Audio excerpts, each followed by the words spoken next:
ইরফান ঈদের আনন্দটাই পাচ্ছি। রেসপন্স আলহামদুলিল্লাহ ভালো। এরকম মানে যেহেতু গল্পটা একটু ভিন্ন, হারানোর গল্প, ভাই বোনের গল্প সচরাচর আমাদের দেশে ওইভাবে মানুষ দেখতে চায় না। তো মানুষকে অভ্যস্ত করতে হবে, চেষ্টাটাই করছি যে এরকম এই ভিন্ন মাত্রার গল্প নিয়ে কাজ করুক ডিরেক্টররা, দর্শকও একটু এই মাত্রাতে একটু যোগ হোক, এই চেষ্টাটা আছে।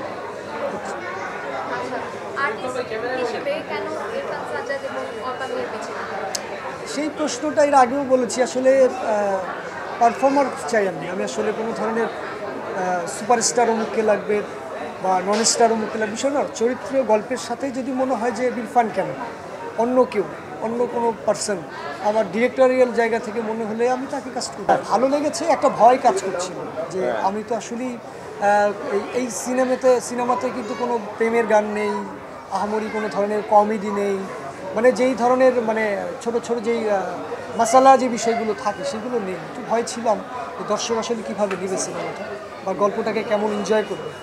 তবে দর্শক কেঁদেছে, দর্শকের মুখ থেকে শুনে কেঁদেছে, ভালো লেগেছে, মানে হাসবে কাঁদবে, এটাই তো একটা মানে অনেক বড় প্রাপ্তি।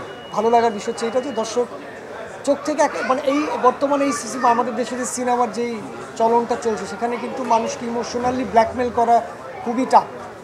আমার কাছে মনে হয়েছে সেই জায়গা থেকে বোধহয় দর্শক একটু আবেগে আপ্লুত হয়েছে। এটা অনেক দিন পরে দর্শকের বেলায়, দর্শকের মাঝে এই জিনিসটা আমি খেয়াল করলাম।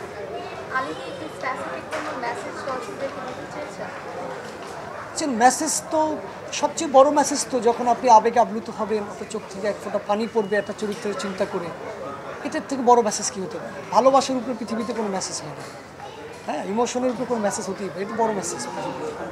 আমি প্রথমেই বলেছি যে আমাদের দেশীয় চলচ্চিত্রের যে বর্তমান যেই ঘরানাটা চলতেছে, যেটা দর্শক 1 মাস 1.5 মাস 2 মাসও হলে সিনেমা থাকছে, দেখছে দর্শক, আমার সিনেমাটা কিন্তু ওই ঘরানার গল্প নয়, একটু ভিন্ন ধর্মিক, ভিন্ন চিন্তার গল্প। আশা করছি দর্শক হলে এসে সিনেমাটা দেখলে কিন্তু আমরা আসলে দর্শক যেমনটা বাড়বে, যেমন ইরফান বলছিল যে মানুষ সিনেমা দেখার পর যদি বলে সিনেমাটা ভালো লেগেছে, গল্পটা ভালো ছিল, দর্শকটা যেমন আমন্ত্রিত হবে, হলে আসবে, মানে টোটালটাই মানে ডিপেন্ড করে হচ্ছে দর্শকের উপর, যে দর্শক আসলে আমার গল্পটা, আমার কাজ, আমার কর্মটা কেমনভাবে নিচ্ছে, কেমনভাবে নিবে, এর উপর ডিপেন্ড করবে। আসলে স্পেসিফিকভাবে বলতে পারবো না যে আসলে কতদিন আমার সিনেমাটা হলে থাকবে, টোটালটাই ডিপেন্ড করবে দর্শকের উপর। দূরত্ব বজায় খুব একটা রাখতে বা আমি না কেন, শুধু কোনো ডিরেক্টরই রাখতে বা কোনো রাইটার রাখতে পারবে কিনা আমি জানি না, কারণ জীবনের গল্প তো, জীবন থেকে তো সব রকম গল্প আসে, তো কোনো না কোনো দিক কিন্তু কোনো না কোনো দিকের সাথে মিলে যাবে, এটাই স্বাভাবিক। যে এখন সিনেমা মানে হচ্ছে ঈদ আর কোরবানি, এর বাইরে আসলে আমরা সিনেমা হলে সাহস করে কেউ রিলিজও করে না, আর ওইভাবে কোনো ডিরেক্টর সাহসও করে না। সাহসের একটা ব্যাপার, সাহসিকতা দেখাতে হবে। যে একটা সময় তো ছিল, মানে আমাদের ছোটোবেলার কথা বলছি, যে প্রতি সপ্তাহে এলেই নতুন নতুন সিনেমা আসতো, হিরোকে, হিরোইনকে বা ডিরেক্টরকে এই চিন্তাটা ছিল না, তখন মাধ্যম ছিল শুধু সিনেমা। আবার মাঝখানে কোয়ালিটি ফল করলো সিনেমা, গল্পে, মেকিংয়ে, সব কিছুতে, সেই জায়গা থেকে একটু বিমুখ।